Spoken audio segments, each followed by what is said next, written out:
Bienvenue à cette homélie qui sera sur l'Ascension que nous allons vivre dans quelques jours. Vous avez peut-être reconnu le petit sanctuaire de Notre-Dame-du-Cap. Alors, cette année, en 2013, nous célébrons le 125e anniversaire de ce qu'on appelle le prodige des yeux, qui a eu lieu justement dans la petite chapelle ici. Et on peut dire c'est le début, c'est le commencement de ce sanctuaire, là où il a pris le plus d'ampleur. Là, il a commencé vraiment à avoir un très grand nombre de pèlerins. 3 témoins ont vu ce prodige des yeux qui a été d'ailleurs notarié avec documents officiels, serment et tout. Parmi ces témoins, il y avait le bon père Frédéric Janson, qu'on considère comme le premier directeur des pèlerinages ici à Notre-Dame-du-Cap. Le père Frédéric arrivait de Terre Sainte, alors tout ce qu'on appelle les lieux saints, on aura l'occasion au cours des prochains mois de visiter l'espace ici. On verra à quel point le père Frédéric, dès le départ, a voulu donner une couleur très liée au lieu physique de la Terre Sainte. On vous en reparlera le mois prochain. En attendant, le texte de cette semaine, les textes de cette semaine évoquent l'ascension de Jésus. Et nous sommes en face vraiment de quelque chose d'assez unique. Puis j'aimerais illustrer mon propos d'abord par deux images. La première, on vient de vivre avec le Canadien de Montréal une saison vraiment exceptionnelle, très belle et tout. Alors, ceux qui ne connaissent pas l'équipe du Canadien de Montréal, c'est l'équipe sportive la plus célèbre de cette ville-là. C'est du hockey sur glace. Et l'équipe toute jeune a surpris tout le monde cette année, est donc entrée en séries éliminatoires et n'a pas fait long feu, malheureusement. L'intérêt que je voulais y apporter, c'est ceci. Il y avait des gens qui étaient là l'an dernier. Des gens qui ont vécu, on va dire ça comme ça, une période, un calvaire, une période d'enfer où l'équipe a vraiment terminé presque à la fin, à la queue de toute la Ligue nationale, ce qui ne s'était pas vu à Montréal.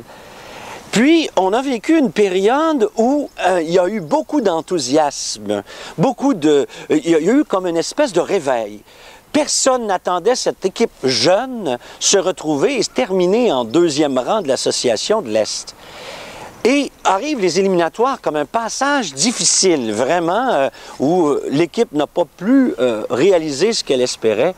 Et en terminant dans l'espèce de post-mortem de la saison, on dit « le meilleur est à venir ». Le meilleur est à venir. Pourquoi je parle de ça? Ça semble un peu superficiel, ça ne l'est pas. C'est-à-dire qu'il y a eu vraiment une période extrêmement douloureuse l'année passée où on pressentait par contre qu'on n'allait pas rester dans ce bas-fond parce qu'il y avait trop de promesses. On le sentait et c'est seulement cette année qu'on a pu voir commencer à poindre les premiers fruits de saisons futures qui s'annoncent extrêmement prometteuses. Et le gardien du Canadien a même prophétisé nous allons un jour, bientôt, connaître la Coupe Stanley qui est le trophée par excellence. Je prends un autre exemple concret, c'est tout simplement la naissance d'un enfant. Il y a toute une période de gestation, il y a un passage qu'on appelle la naissance ou le travail, jusqu'à la délivrance, pour ensuite arriver avec un être qui marche, qui apprend à marcher et que tout le monde peut voir, tout le monde est témoin. Mais la seule personne qui peut être un véritable témoin de coexistence de l'enfant dans le temps qui était dans le sein maternel, c'est la mère elle-même. Il y a quelque chose d'irremplaçable. Elle est témoin unique.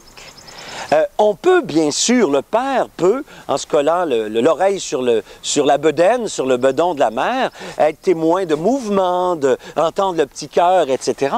Mais il reste qu'il y a quelque chose d'unique à la position de la mère avant, pendant la naissance.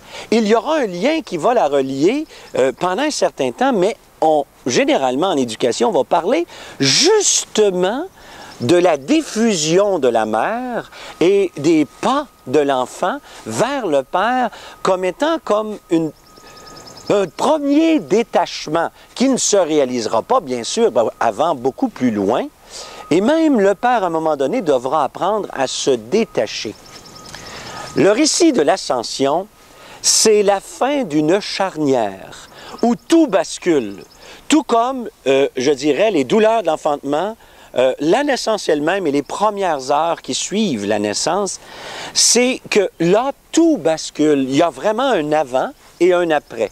Et pour l'auteur Luc, hein, véritablement, on peut dire que Jérusalem, c'est le lieu où tout bascule. Pas seulement pour le peuple de Dieu, mais c'est vraiment le lieu où, je dirais, le ministère public de Jésus s'adresse en priorité au peuple juif, ce que Jésus appelle les brebis perdues d'Israël. Donc, le ministère public, il faut le dire, de Jésus s'adresse principalement d'abord à son peuple. Il va atteindre quelques personnes, syrophéniciennes, centurions, il va atteindre quelques autres personnes, mais globalement, il est pas mal centré, son ministère public, sur son peuple et sur la portion, je dirais, marginalisée de son peuple. Avec la résurrection, là, c'est autre chose. On assiste à l'ouverture universelle. Donc, il y a un point de bascule où ce qui se passe en Jésus ne concerne pas seulement l'homme juif, mais concerne l'humanité entière, toutes les nations. Et cette charnière, c'est la passion, la mort, la résurrection. Donc, le pôle sur lequel tout pivote, c'est la mort et la résurrection. Et l'ascension, c'est la fermeture d'une étape très importante. On choisit à l'ascension quelqu'un, ce n'est pas n'importe lequel qui remplace Judas. On nomme le juste et Matthias. On discerne que les deux pourraient remplacer Judas également. Et on a donc des critères pour évaluer qui est digne au départ de remplacer parmi le collège des apôtres. On pense à des hommes qui ont suivi Jésus depuis son ministère public. On mentionne même le baptême alors que tous les autres apôtres ont été nommés après le baptême. Mais c'est pour dire, aussi loin qu'on peut aller, voici qu'on veut un homme qui a connu Jésus durant son ministère public. Et cet homme, durant son ministère public, lui, il va maintenant devenir un témoin aussi de la résurrection. C'est unique.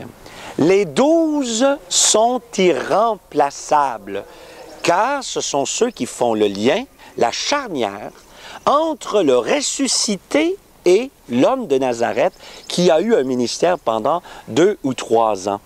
Ils ne pourront pas être remplacés. Les 12 ne peuvent pas être remplacés au sens qu'ils forment vraiment un corps qui, même s'il y a la nomination de d'autres presbytes, qu'il y a d'autres apôtres, même Paul qui revendique le titre d'apôtre, n'est pas témoin du ministère. Donc, il est apôtre, mais il ne fait pas partie des 12.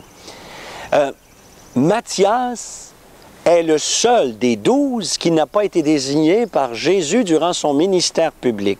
Ça lui donne donc une espèce de dignité particulière. Dignité, le mot est un peu fort, mais il a un statut particulier. Il est désigné par le Seigneur à travers le discernement de la communauté.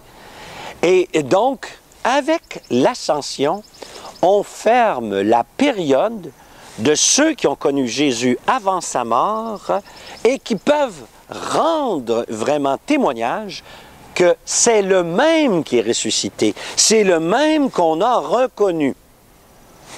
Avec l'arrivée de la Pentecôte la semaine prochaine, là on tombe dans un autre registre, car la rencontre du ressuscité déjà fait entrer l'Église, mais aussi des gens qui n'étaient pas nécessairement durant le ministère public de Jésus, certains sans doute l'étaient, le fait entrer dans une relation vivante et réciproque avec celui qui est désormais vivant, mais par la réception de son esprit.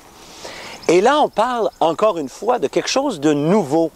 Il y a des gens qui, le jour même de la Pentecôte, parlons comme ça, n'ont jamais rencontré Jésus durant son ministère public, vont désormais faire partie de ses disciples, mais il faut comprendre que c'est alors disciple d'un Seigneur ressuscité, un vivant parmi les vivants, etc., bon, qui a ouvert un chemin pour toute l'humanité. Le 40 jours dont il est question pour parler de l'ascension, c'est véritablement une clé pour comprendre. Parce que le chiffre 40 dans les Écritures est vraiment une portée, une très grande portée. D'abord, on pourrait jouer avec les chiffres, dire que c'est 4 fois 10, donc la loi parfaite et qui devient universelle. On peut dire temps de préparation qu'est les 40 années durant le séjour au désert. Du peuple dans la première alliance, mais il y a les 40 jours de Jésus entre son baptême et son ministère public. 40 est synonyme de le temps qu'il faut pour. Et si on essaie de comprendre un petit peu, c'est que Jésus prend le temps qu'il faut pour former son Église. Est-ce que c'est 43 jours? Est-ce que c'est 37? Est-ce que c'est 52? Est-ce que c'est... C'est pas ça qui est question ici, car le mot 40 est très marqué symboliquement. Et véritablement, aucun doute, en l'associant à ces grands passages bibliques, pour nous, du Nouveau Testament, il y a bien sûr la préparation de Jésus avant le ministère public, etc. Aucun doute que pour l'auteur Luc, l'Église a connu une période significative où le ressuscité était reconnaissable de sa vie publique, de son ministère public d'avant la mort, mais ce temps-là a eu une fin. Donc, on ne peut pas parler que nous, aujourd'hui, on a vécu ou on vit la même chose que cette première génération de chrétiens. Il y a vraiment quelque chose d'unique qui s'est terminé. Et ce qui est très intéressant, c'est la façon dont ça se termine. Car les disciples sont portés à garder le cœur, je dirais, attaché à celui qui appartient maintenant au monde de Dieu, le ciel dans les Écritures, et donc aurait tendance à négliger, entre guillemets, on va parler comme ça, la terre, là où ils ont les pieds. Et c'est là que véritablement les messagers célestes, angeloi, les messagers célestes en grec, viennent leur dire, regardez, la vie qui vous attend n'est pas tournée vers le haut, mais tournée vers les nations, tournée vers les prochains. Et cette vie entièrement spirituelle dans l'esprit de Jésus vous poussera jusqu'à Jérusalem, Samarie et toutes les nations. Si bien que ce qui est vraiment spirituel, c'est pas de chercher à s'élever vers le ciel, mais bien plutôt d'entrer dans la même dynamique que le Fils animé par l'Esprit, qui lui vient du Père, mais s'en va vers l'humanité, entre dans l'humanité et va jusqu'à entrer dans la mort. On le sait que plusieurs de ces premières générations de chrétiens ont connu aussi le martyre. N'est pas besoin d'aller si loin. Mais martyr, témoin, veut dire on est témoin de quelqu'un et ce quelqu'un mérite qu'on aille jusqu'au bout. C'est l'inverse d'une espèce de spiritualité flottante qui se retrouverait parmi les nuages. C'est véritablement des gens qui prennent la route et puis qui annoncent partout l'Évangile. La Pentecôte s'en vient. Soyons dociles à l'Esprit Saint. Amen.